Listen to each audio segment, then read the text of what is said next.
जय जय रघुवीर समर्थ. नमस्कार मंडळी, मी रोहित बापट. माझ्या यूट्यूब चॅनलवर तुम्हा सगळ्यांचं स्वागत. श्री समर्थ रामदास स्वामी रचित मनाचे श्लोक यातील प्रत्येक श्लोकाचा मला समजलेला अर्थ सोप्या मराठीमध्ये या शृंखलेत आता आपण पाहूया. श्लोक क्रमांक 185 आणि 186. श्लोक क्रमांक 185. लपावे अति आदरे रामरूपी, भयातीत निश्चित ये सस्वरूपी, कदा तो जनी पाहताही दिसेना, सदा ऐक्यतो भिन्न भावे वसेना. मित्रहो, या श्लोकामध्ये समर्थ रामदास स्वामींनी सस्वरूप कसं ओळखायचं आणि त्या परमेश्वराच्या मूळ स्वरूपापासून आपण भिन्न कसे नाही याबद्दल सांगितलेलं आहे. तर पहिली पंक्ती काय सांगते की लपावे अति आदरे रामरूपी. लपावे हा शब्द आधीच्या श्लोकांमध्ये देखील येऊन गेलेला आहे. लपणे याचा मूळ अर्थ काय तर लोप पावणे. लोप या शब्दाचा अपभ्रंश होत होत लपणे हा शब्द मराठीत आलेला आहे. तर लपणे म्हणजे काय तर दृष्टीआड होणे. दृष्टीआड होणे याचा दुसरा एक अर्थ असाही आपण घेऊ शकतो की अस्तित्व नष्ट होणे. जर असा अर्थ जर आपण घेतला तर या श्लोकाचा अर्थ आपल्याला वेगळ्या पद्धतीने समजून घेता येईल. जो अर्थ मी समजलो तो मी तुमच्या समोर मांडतो की लपावे याचा अर्थ अस्तित्व संपवणे, थांबवणे किंवा लपवणे या अर्थाने मी घेतो. आता गैरसमज करून घेऊ नका, मी काय सांगतोय ते फार महत्वाचं आहे की लपावे अति आदरे रामरूपी. त्या रामामध्ये, रामाच्या रूपामध्ये एवढे लीन व्हा की स्वतःच्या अस्तित्वाचं देखील तुम्हाला भान राहणार नाही. म्हणून मी म्हणालो की अस्तित्व देखील राहू नये. परमेश्वर वेगळा, मी वेगळा ही भावना देखील मनात आली नाही पाहिजे तुमच्या. कारण की लपावे अति आदरे रामरूपी. लपावे, तुमचं अस्तित्व देखील तुम्ही विसरून जा, एवढे तुम्ही लीन व्हा त्या रामरूपामध्ये, त्या रामाच्या अस्तित्वामध्ये, रामनामामध्ये, त्याच्या नामस्मरणामध्ये एवढे लीन व्हा की तुम्हाला स्वतःचं अस्तित्व देखील जाणवणार नाही. स्वतःसाठी देखील तुम्ही लपून जाल. दृष्टी आड व्हाल की मी असं काही उरणारच नाही. इथे अति आदरे असं देखील समर्थ म्हणतात. आता अति आदरे का म्हणाले असावेत?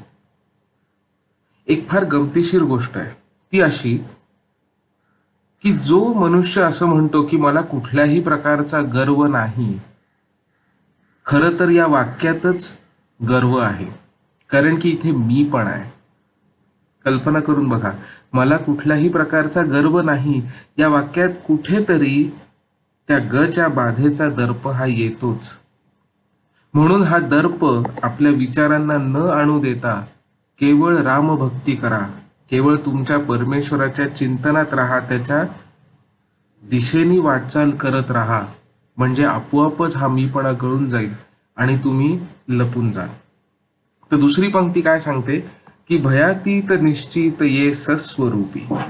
तर जेव्हा तुम्ही भयातीत व्हाल, भयातीत म्हणजे काय की भयमुक्त व्हाल, भयाच्या देखील पलीकडे जाऊन तुम्ही जेव्हा पोहोचाल तेव्हा काय होईल की निश्चित ये सस्वरूपी. तो जो परमेश्वर आहे तो निश्चितपणे स्वरूप घेऊन, सस्वरूपी म्हणजे सहस्वरूप, स्वतःचं मूळ रूप घेऊन तुमच्या समोर येईल निश्चितपणे. पण कधी? जेव्हा तुम्ही भयातीत व्हाल. भयातीत व्हाल. भयातीत फार आणखीन एक महत्वाचा शब्द समर्थांनी वापरलाय. मित्रांनो, संत मंडळी जेव्हा कुठलाही शब्द वापरतात तेव्हा त्याचे अनेक पैलू, अनेक अर्थ निघू शकतात. आपण फक्त त्याचे वेगवेगळे अर्थ निवडायचा आणि ती प्राजक्ताची फुलं उचलायचा फक्त प्रयत्न करतो, बाकी काही नाही. भयातीत या शब्दाचा अर्थ जो मी घेतला तो असा आहे की माणसाला सगळ्यात जास्त भय कशाचं असतं तर मृत्यूचं. सर्वसामान्य माणसाला सगळ्यात मोठं भय जर कुठलं असेल तर ते मृत्यूचं भय असतं. आणि मृत्यू सुद्धा कुठला तर या देहाचा, की जिथे भगवंत भगवद्गीतेत सांगतात की हे जे वस्तू स्वरूप शरीर जे आहे ते नश्वर आहे, आत्मा अमर आहे. आत्मा अमर आहे. त्यामुळे हे पार्था, मृत्यूचा शोक करू नकोस, हे भगवंत देखील भगवद्गीतेत सांगतात. पण तरीही माणसाला भौतिकतेचं भान हे राहतच, कितीही नाही म्हणलं तरी. आणि त्यामुळे मृत्यूचं भय असतं. आणि जेव्हा मृत्यूचं भय मनातून नष्ट होतं तेव्हा माणूस खरोखरीच मुक्त होतो आणि मोक्षाच्या दिशेने वाटचाल करू लागतो. भयातीत ये. त्यामुळे आधी भयातीत व्हायचा प्रयत्न करा. आधी या भयापासून, सर्व प्रकारच्या चिंतांपासून, सगळ्या प्रकारच्या दुःखदायी, वेदनादायी विचारांपासून दूर जायचा प्रयत्न करा. त्याच्या पलीकडे जायचा प्रयत्न करा. तेव्हा काय होईल की निश्चितपणे तो परमेश्वर जो आहे तो सस्वरूप, स्वतःचं स्वरूप, मूळ रूप घेऊन तुमच्या समोर उभा राहील अगदी निश्चितपणे. आणि तुम्हाला ते दिसेल देखील.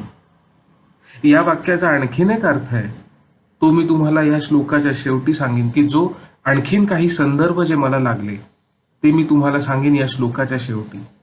तिसरी पंक्ती काय म्हणते की कदा तो जनी पाहताही दिसेना. समजायला फार सोपी पंक्ती आहे. कदा तो जनी, कदा म्हणजे कधीच, कधीच तो जनी म्हणजे आपण ज्याला भौतिक जग म्हणतो त्याच्यामध्ये पाहून तुम्हाला दिसणारच नाही, तो कधीच दिसणार नाही. सरळ आहे. परमेश्वर असं जगात तुम्हाला कुठेतरी काहीतरी दिसतच नाही, तो शोधून काढावा लागतो. आता खूप जण म्हणतील की परमेश्वर दिसत नाही, जर सगळ्यांमध्ये त्याचा अंश आहे, माणसातला देव आम्ही बघतो, सगळं मान्य, पण माणसातला देव देखील ओळखण्याची सुद्धा क्षमता असावी लागते. ते नुसतं मानून उपयोग नाही. तो जर शोधायचं असेल, ते जर पाहायचं असेल तर ती देखील क्षमता तुमच्यामध्ये असावी लागते. तरच तुम्ही माणसातला देव तरी ओळखू शकाल. तेही खूप जण, कारण की विचार आहेत, वेगवेगळे विचार आहेत आणि हे सगळे आपलेच विचार आहेत, आपल्याच संस्कृतीचे विचार आहेत. कारण की आपण निर्गुण परमेश्वरावरती विश्वास ठेवणारी माणसं आहोत. जर निर्गुण आहे तर मूर्ती कुठून आली असं देखील खूप जण म्हणतात. सगळं मान्य, पण तरी देखील परमेश्वर जिथे कुठे आहे त्याला जर तुम्हाला ओळखायचं असेल, पाहायचं असेल आपापल्या विचारांनुसार, तरी सुद्धा तुम्हाला तशी वैचारिक उंची गाठणं खूप गरजेचं आहे. आणि ती जर गाठायची असेल तर आधी भयातीत होणं गरजेचं आहे. कारण तो असा परमेश्वर सहज तुम्ही गेले आणि सापडला असं होणार नाही. किती खोल अर्थ निघू शकतो खूप छोट्या छोट्या शब्दांमधून. चौथी पंक्ती काय सांगते की सदा ऐकतो भिन्न भावे बसेना. किती विरोधाभासी वाक्य आहे, पाहिलं का? प्रचंड विरोधाभास आहे याच्यात. आधी काय सांगतात समर्थ की कदा जनी तो पाहताही दिसेना. काही झालं तरी तो तुम्हाला असं सहजासहजी आजूबाजूला तुमच्या काही असं दिसणार नाहीये सहजासहजी. पण दुसऱ्या बाजूनी समर्थ हेही सांगतात की सदा ऐक्यतो भिन्न भावे बसेना. सदा ऐक्यतो, तो नेहमी तुमच्याशीच एकरूपच आहे. खरं तर परमेश्वर जो आहे तो तुमच्याशी एकरूपच आहे. सदा ऐक्यतो, तो नेहमी तुमच्याशी ऐक्य साधूनच आहे. भिन्न भावी बसेना, तो भिन्न नाहीच, तो तुमच्यापेक्षा भिन्न निराळा नाहीच. परमात्मा तुमच्यातच आहे. तुम्हीच परमात्म्याचे अंश आहात, तो वेगळा नाही. पण तुम्ही शोधायला गेले तर मात्र तुम्हाला तो सापडणार नाही, कारण की तुम्ही शोधण्याची तुमची विचारांची उंची तितकी नाही, तेवढं सामर्थ्य चिंतनामध्ये आणि साधनेमध्ये तुमच्यात नाही. आणि ती साधना जर तुम्हाला हवी असेल, जर या वाक्याचं अनुभव, या वाक्याची अनुभूती जर घ्यायची असेल की सदा ऐक्यतो भिन्न भावे बसेना, तर आधी सस्वरूप तुम्हाला काय आहे हे माहिती पाहिजे. तरच तुम्हाला कळेल की त्याची अनुभूती काय आहे. जर परमात्मा कसा आहे, त्याचं मूळ स्वरूप कसं आहे हेच जर माहिती नसेल तर ते समोर येऊन सुद्धा तुम्ही ओळखू शकणार नाही. किती वेगळ्या पद्धतीचा हा श्लोक आहे. जर तुम्हाला माहितीच नाही एखादी वस्तू दिसते कशी, तर ती उद्या समोर जरी आणली तरी ती तीच वस्तू आहे हे तुम्ही ओळखालच कसं? कारण की तुम्हाला मूळ स्वरूपच माहिती नाहीये. म्हणून आधी मूळ स्वरूप ओळखा, म्हणजे मग समाजात देखील तुम्हाला जर तो दिसेल त्याची महती तुम्हाला कळेल आणि तुम्हाला ओळखता येईल. असं नाही की समाजात तो नाहीये, असं आहे की आपल्याला ते ओळखण्यासाठी देखील तेवढी साधना करणं गरजेचं आहे. मी आधी म्हटल्याप्रमाणे भयातीत निश्चित ये सस्वरूपी ही पंक्ती वाचल्यानंतर मला कुणाची आठवण झाली माहितीये? प्रभू श्रीराम आणि मारुती दोघांचीही आठवण झाली. कारण की दोघांचीही कथा अशी आहे की प्रभू श्रीराम जेव्हा राजकुमार म्हणून जन्माला आले, वाढले, राजा म्हणून देखील मोठे झाले आणि नंतर वनवासाला देखील गेले, तोपर्यंत त्यांना आपण विष्णूचे अवतार आहोत हे माहिती नव्हतं. प्रभू श्रीरामांना जर तुम्ही रामायण वाचाल, आणखीन काही संदर्भ वाचाल, फक्त रामायण या एकाच ग्रंथावरती अवलंबून राहू नका. विष्णूच्या, परमेश्वराच्या अनंत रूपांचं वर्णन अनंत लोकांनी वेगवेगळ्या पद्धतीने केलेलं आहे. एकाच गोष्टीवर विसंबून राहू नका. रामाला हे शेवटी कळतं की आपण परमेश्वराचा अवतार आहोत. प्रभू श्रीरामांना हे नंतर कळतं की आपण अवतार आहोत. आधी तोपर्यंत ते मानव म्हणूनच जगतात. कदाचित मानव म्हणून ते इतकी उंची गाठतात म्हणून त्यांना हे सस्वरूप समोर येतं. बघा हा विचार पटतोय का? मानव म्हणून जगत असताना ते भयातीत झाले, मृत्यू, भय, शोक यांच्या पलीकडे जाऊन पोहोचले. तेव्हा त्यांना लक्षात आलं की आपण खरं तर परमेश्वराचं रूप आहोत. राम आणि कृष्ण यांच्यामध्ये हा मूळ फरक आहे. कृष्णाला बऱ्यापैकी आधीच माहिती होतं की आपण अवतार आहोत. रामाला नंतर कळालं. आधी रामाने मानवाचं जीवन जगलेलं आहे प्रभू श्रीराम, आणि नंतर त्यांना कळले की आपण अवतार आहोत. हा एक संदर्भ मला ही पंक्ती वाचून एक सुचला. दुसरा संदर्भ असा की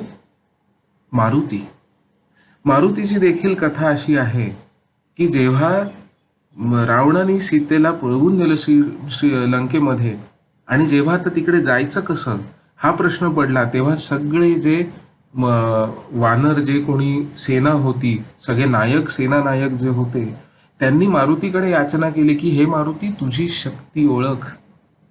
तोपर्यंत हनुमंताला देखील आपल्या दिव्य शक्तीची जाणीव झालेली नव्हती.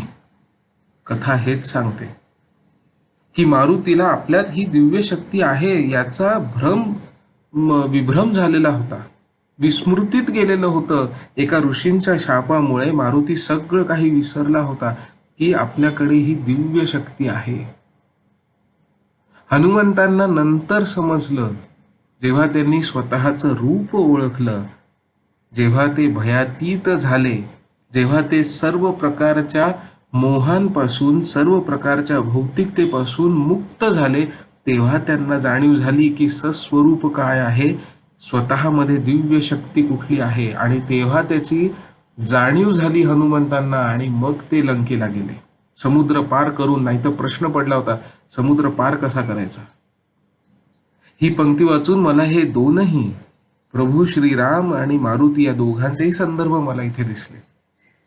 हे जे मला दिसले, मी जो अर्थ समजलो तो हा होता. तर असा हा श्लोक की ज्याच्यामध्ये समर्थांनी थोड्याशा क्लिष्ट पण अगदी वेगळ्या पद्धतीने सांगितले की सस्वरूप कसं दिसेल, आणि परमात्मा जो आहे तो तुमच्यापेक्षा वेगळा नाही, पण त्याला ओळखायचं असेल तर आधी तो मूळ स्वरूप कसं आहे, आधी हे ओळखायला शिका. आता पाहूयात पुढचा श्लोक क्रमांक 186. सदा सर्वदा राम सन्निध आहे, मना सज्जना सत्य शोधून पाहे, अखंडित भेटी रघुराज योगू, मना सांडिरे मीपणाचा वियोगू.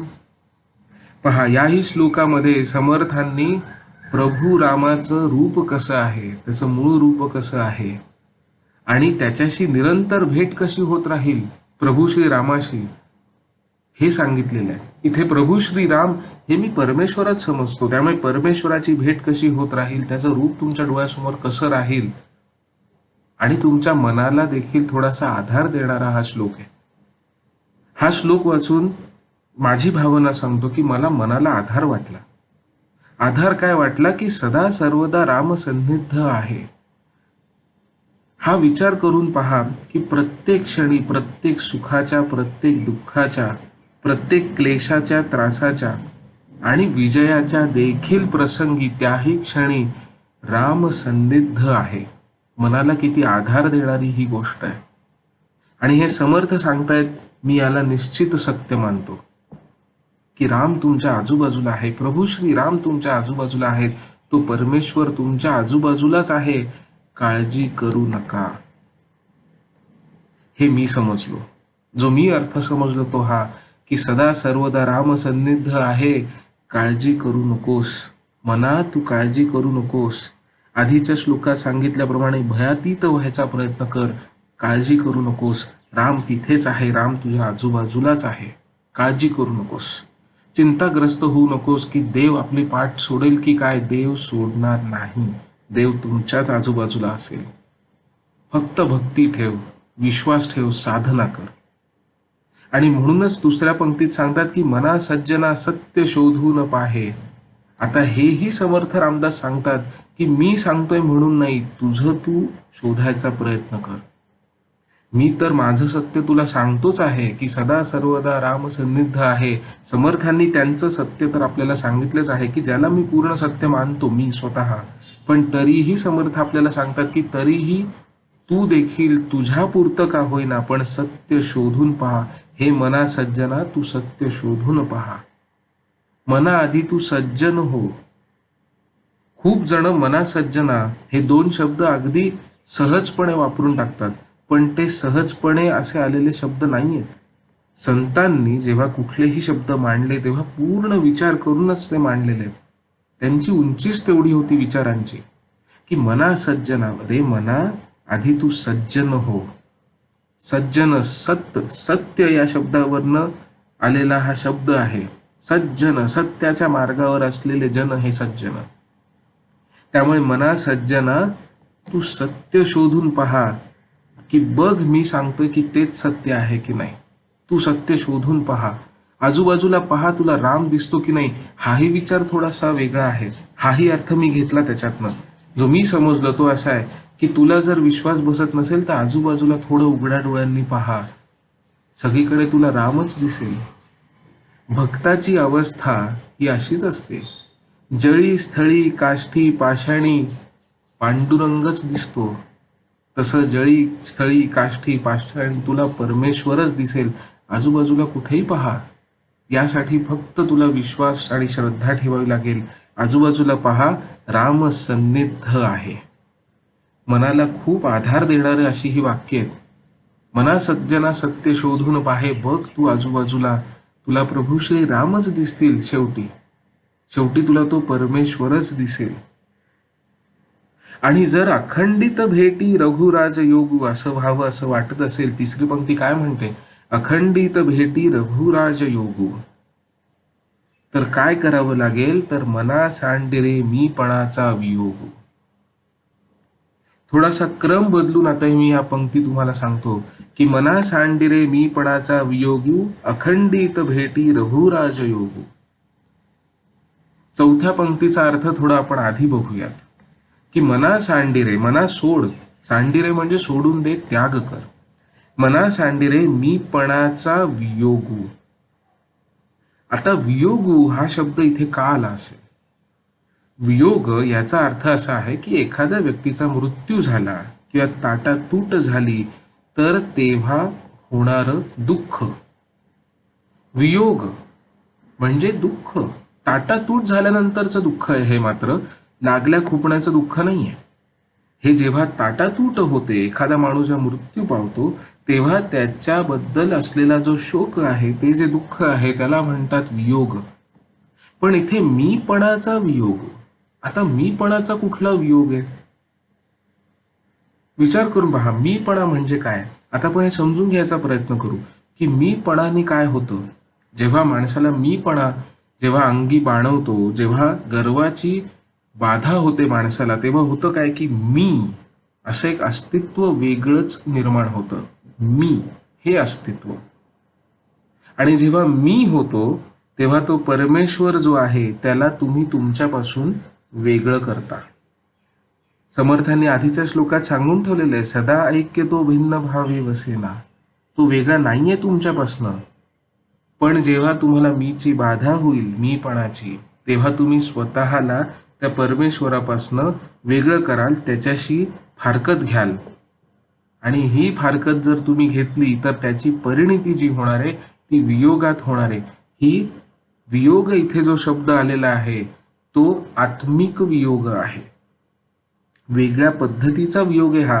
हा माणसांचा नाही आहे, हा आत्मिक वियोग आहे. कारण की मीपणा झाला की परमात्मा जो आहे, तो जो अमर आहे, आत्मा जो आहे परमात्मा, त्याच्याशी तुम्ही फारकत घेता. कारण की स्वतःचं अस्तित्व वेगळं तुम्ही निर्माण करण्याचा प्रयत्न करताय. मीपणाची भाषा आहे.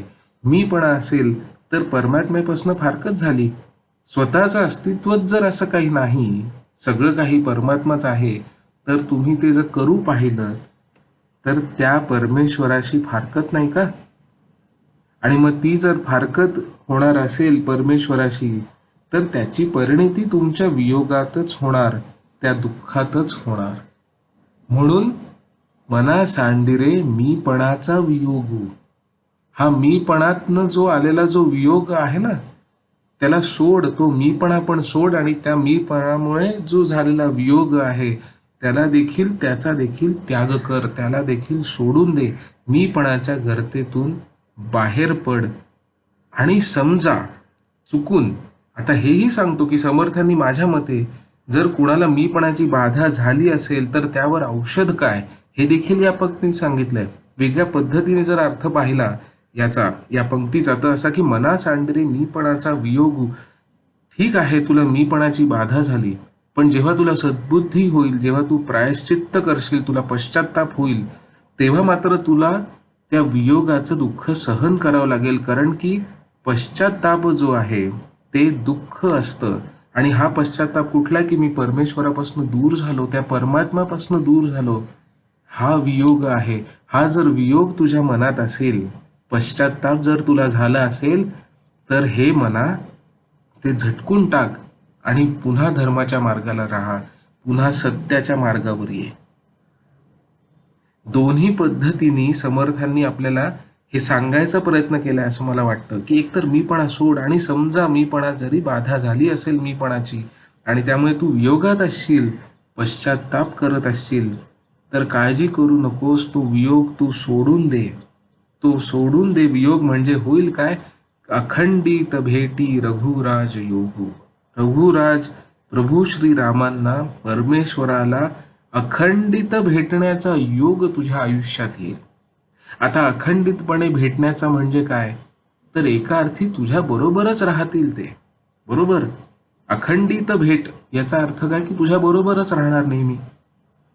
जेव्हा हे सगळी बाधा निघून जाईल किंवा आता पश्चाताप होईल, त्याच्यातून जेव्हा तू बाहेर येशील तेव्हा काय होईल की अखंडित भेट होईल, परमेश्वराशी भेट होईल आणि तो योग तुझ्या आयुष्यात येईल. आणि याचा संबंध मी लावतो पहिल्या पंक्तीशी की सदा सर्वदा रामसन्निध आहे. सदा सर्वदा रामसन्निध आहे याचा अर्थच असा आहे की अखंडित भेट होत राहते परमेश्वराची. पण हा योग तुझ्या आयुष्यात जर तुला हवा असेल तर काही गोष्टी कराव्या लागतील की ज्या ते चौथ्या पंक्तीत सांगतात की मना सांडिरे मीपणाचा वियोग. तर मित्र हो, परमेश्वर प्रभू श्रीराम यांचं रूप कसं आहे, सस्वरूप कसं ओळखावं आणि ते जेव्हा समोर येईल तेव्हा त्याच्याबद्दल चिंतन कसं करावं, सत्य कसं शोधून पाहावं. परमेश्वर तुमच्याच आजूबाजूला आहे, काळजी करू नका, धीर सोडू नका, हे सांगणारे हे 2 श्लोक होते. म्हणून हे 2 श्लोक मी एकत्र घेतले. मित्रांनो, या मनाच्या श्लोकांचे भावार्थ तुम्हाला कसे वाटले मला नक्की कळवा. तुम्हाला जर काही विचारायचं असेल, सांगायचं असेल तर या व्हिडिओच्या कॉमेंटमध्ये लिहा. मी उत्तर द्यायचा नक्की प्रयत्न करेन. जर हा भावार्थ आवडला असेल तर लाईक करा, शेअर देखील करा, जेणेकरून अनेक लोकांपर्यंत आपण हा विचार पोहोचू शकू. ही सेवा आहे, ही समर्थांची सेवा आहे. पुढच्या वेळी भेटू पुढचे श्लोक घेऊन. तोपर्यंत जय जय रघुवीर समर्थ.